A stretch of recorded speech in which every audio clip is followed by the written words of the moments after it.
Avons-nous une opportunité d'investissement sur Lind? C'est la question à laquelle on va essayer de répondre en se basant sur l'état financier de la compagnie. Je rappelle que ceci représente uniquement mon point de vue et non un conseil d'investissement. Et comme d'habitude, je me réserve le droit de me tromper. Donc, nous avons une entreprise ici en pleine croissance. Donc, attention, acquisition de manière organique. Ici, c'est une compagnie qui a fait une acquisition clairement. OK. Donc, vous pouvez le vérifier également dans les bilans. Et voilà, la structure ici, enfin, je ne dirais pas la structure du revenu. Donc, la façon dont les revenus sont présentés ici, on voit clairement ici qu'on a un bond vertigineux. C'est clairement quelque chose ici qui arrive généralement quand on fait une acquisition. Et comme vous pouvez le voir ici, soit une acquisition, soit une fusion entre les deux. Donc, vous pouvez voir ici, si on a fait une acquisition, une fusion, il faut jamais surveiller soit le nombre d'actions, d'accord, ou bien également les datas concernant ici les dernières acquisitions, parce qu'on peut juste fusionner ici et ne pas, et ça n'entraîne pas des charges supplémentaires au niveau des coûts, ok? Donc ça peut vous donner une idée s'il y a eu une acquisition ou pas, d'accord? C'est juste des éléments de recherche ici. Vous pouvez également regarder ici le niveau d'évolution ici des équipements, ok? Par exemple, si je prends équipement, property, plan and equipment, si je fais une acquisition, il y a de grandes chances que les équipements augmentent, d'accord? Donc, on quitte de 26 milliards à 42 milliards. Ça me donne une information ici comme quoi, ici, soit on a fusionné, soit on a fait une acquisition. De toute façon, il y a deux entreprises ici enfin, deux entités séparées ici qui font justement une en date d'aujourd'hui dans la même entité qu'on appelle LIN, d'accord? Donc, avant 2018, ici, les deux entités avaient tendance à évoluer séparément.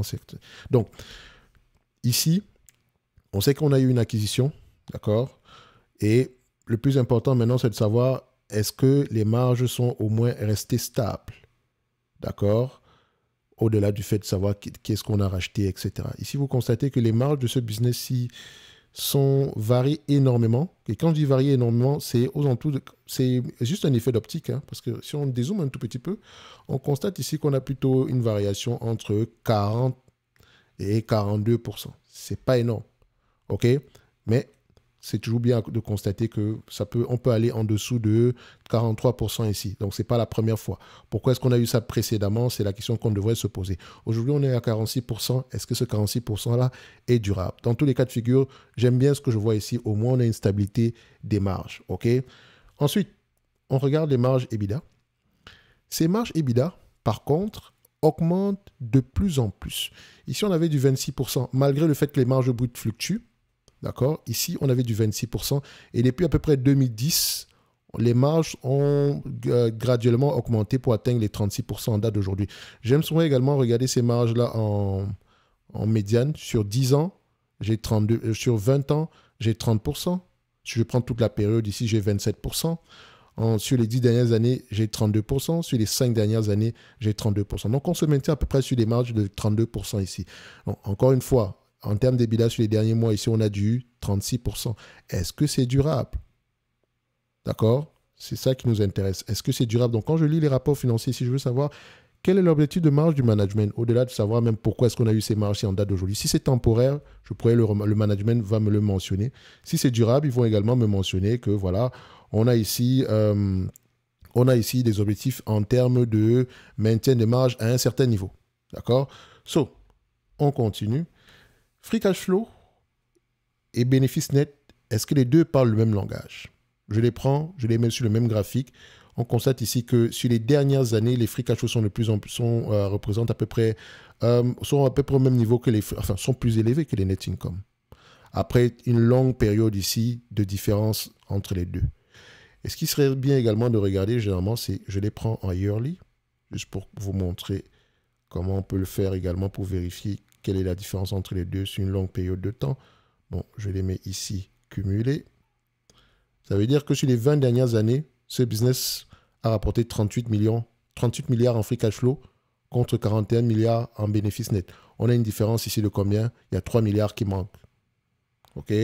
Je l'ai dit, ce n'est pas énorme, mais c'est toujours bien d'aller vérifier d'où est-ce que ça provient. Sur les 10 dernières années, les free cash flow sont plus élevés, c'est correct. Sur les 5 dernières années, les free cash flow sont encore plus élevés. On a 6 milliards de différence. C'est magnifique du point de vue free cash flow. Sur les 3 dernières années, 3 milliards de différence. Donc, on peut voir ici, on peut grosso modo se dire que les deux entités vont dans le même sens. Les free cash flow et net income vont dans le même sens. Donc, en prenant en considération aussi la rentabilité des free cash flow, on ne surpaye peut-être pas. D'accord? Ouais, c'est ça. Les bénéfices nets peuvent représenter la véritable rentabilité de ce business. Et en tout cas, nous donner une idée générale des marges des bénéfices de free cash flow.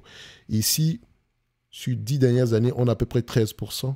Sur les dernières années, ici, on a 18%. Rappelez-vous que les free cash flow et net income les free cash flow sont nettement plus élevés. Donc, on a peut-être même du 15% en termes de moyenne des marges ici. Après, je vais comparer la dette nette. Dette nette sur EBITDA ici, inférieure à 1,2, c'est parfait. Est-ce que la dette nette augmente ou diminue? Rappelez-vous, avec l'acquisition ici, on se rend compte que la dette a augmenté, 14 milliards. Mais si on prend ça par rapport au bénéfice net moyen qu'on a généralement ici sur les derniers mois, on a à peu près... c'est une entreprise qui peut générer à peu près aux alentours de 4 milliards par là. Donc, elle a les moyens de repayer cette dette-ci. Actuellement, c'est 6 milliards. Donc, du point de vue évaluation, ça va donner quoi? Ce genre de business qui a tendance à avoir des marges EBITDA de plus en plus élevées, donc ça dit qui a tendance à être de plus en plus efficient, il y a de grandes chances qu'on s'échange entre 20 et 25 fois les bénéfices, avant même d'avoir vérifié. Donc, je vais aller regarder ici Lind. Encore une fois, Dana Air mérite d'avoir une place dans n'importe quelle watchlist. Donc, on regarde ça. Donc, vous constatez ici que le marché paie en moyenne 23 fois les bénéfices sur les dernières années. Si on prend à peu près, si on dézoome un tout petit peu ceci, voilà, on fait ça. On va le prendre ici à peu près depuis 2013. 25 fois les bénéfices. Donc, c'est un marché qui a tendance, c'est un business qui a tendance à changer à ces multiples de valorisation-là. Et encore, en termes de croissance, on a une croissance à double chiffre ici. Donc, il y a de grandes chances à 2 chiffres. Donc, il y a de grandes chances qu'on se négocie à 25 fois les bénéfices sur les années à venir. Notez également qu'en termes de free cash flow et net income, les free cash flow sont généralement plus élevés sur les dernières années ici. Et quand on prend les bénéfices nets ajustés, on s'attend ici à avoir encore une différence sur les années à venir. En tout cas, si je prends 25 fois les bénéfices, ce sont les bénéfices nets ajustés. Faites attention. Ce qui veut dire ici qu'on me demande de payer 447 $, un business qui pourrait rapporter 19 $ d'ici 2020. C'est bien ça, c'est en dollars américains? Ouais, c'est ça. En dollars américains, d'ici 2026. Est-ce que c'est un business prévisible? Oui. OK. Donc, 447. Ça donne ici un rendement potentiel sur coût d'acquisition de 4,25%. 25 fois les bénéfices, c'est 4%. Donc, si vous prenez 25 fois les bénéfices de 2026, ici, c'est 475 $. Donc, on va se dire qu'on est correctement évalué en date d'aujourd'hui. Et encore, si je prends en considération la dette, ce que je fais toujours, OK, ça me donne ici combien? Moins la dette, 475, moins 30, donc 445. Donc, on se dira que le prix actuel est juste correct et ça implique déjà une certaine croissance. Donc, pour moi, Lind est correctement évalué. D'accord? Et en prenant en considération les bénéfices nets de 2026. Et ces bénéfices nets-là, est-ce qu'ils ont tendance à évoluer? Donc, on regarde la tendance également. Il y a 6 mois, le management s'attendait à 18 millions d'actions. Excusez-moi, 18,58 $ par action. Aujourd'hui, c'est 19 $. En 2025, c'était 16,99 $. Et aujourd'hui, c'est 17,18 $. OK? Donc, les attentes sont de plus en plus optimistes. C'est une bonne chose. Donc, en lisant les rapports financiers, nous, ce qui devrait nous intéresser, c'est pourquoi est-ce que les analystes pensent cela? Est-ce qu'on s'attend ici? Est-ce que nous exerçons sur un marché diversifié? Est-ce qu'on signe de plus en plus de clients? Ou bien on augmente de plus en plus les prix? Voilà ce qui devrait m'intéresser. Sinon, dans l'ensemble, je ne peux pas dire que Lind est surévalué en date d'aujourd'hui. Moi, idéalement, le prix qui m'intéresse est bien plus bas que ça parce que j'aimerais avoir une marge de sécurité. Donc, je serais en dessous de 285 $. Ça, c'est mon prix. Maintenant, vous faites ce que vous voulez. D'accord? Maintenant, du point de vue bénéfice net, ici, c'est une entreprise qui pourrait payer 3% d'ici de bénéfice net. Si elle arrive à générer 19 $ l'action d'ici 2026, elle pourrait reverser 4 points, c'était 4 points combien?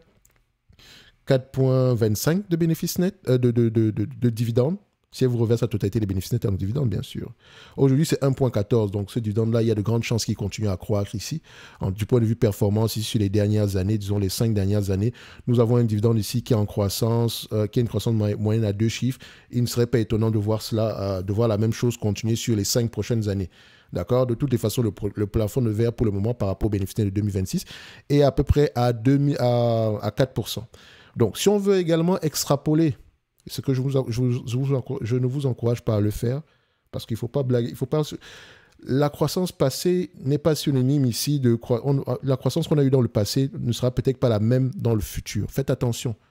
Donc, si j'extrapole un tout petit peu en prenant la moyenne de ce qu'on a eu tendance à avoir dans le passé ici, on sera à peu près à 620 $ d'ici 2029. OK? si on arrive à générer une croissance moyenne de 9%, 9,77% sur les années à venir. OK? Maintenant, est-ce que c'est possible? Ça va dépendre de la taille du marché. Si le 9,77% ici représente à peu près la croissance moyenne du secteur d'activité, il y a de grandes chances que ce soit possible. OK? Bref, ce n'est que mon avis. En date d'aujourd'hui, pour moi, l'IN est correctement évalué. Je pense que c'est c'était la même conclusion qu'on avait la dernière fois, avec des bénéfices nets moins élevés. Encore une fois, ceci augmente présentement. Donc pour moi, je continue à penser qu'on n'a pas de marge de sécurité. Bref, on se donne rendez-vous sur la prochaine vidéo. Et l'IN mérite quand même d'avoir une place dans n'importe quelle watchlist, même si ça reste une entreprise correctement évaluée. Voilà. Mais voilà, celui qui achète du LIN en date d'aujourd'hui ne surpaye peut-être pas, mais n'oubliez pas toutes les hypothèses qu'on a prises ici, donc les marges, dont des multiples de 25 fois les bénéfices. Attention, parce que si ces multiples de valorisation-là changent, grand max, on aura à peu près 484 $ d'ici 2026 et 400 $ ici par rapport à 2027. OK? Merci.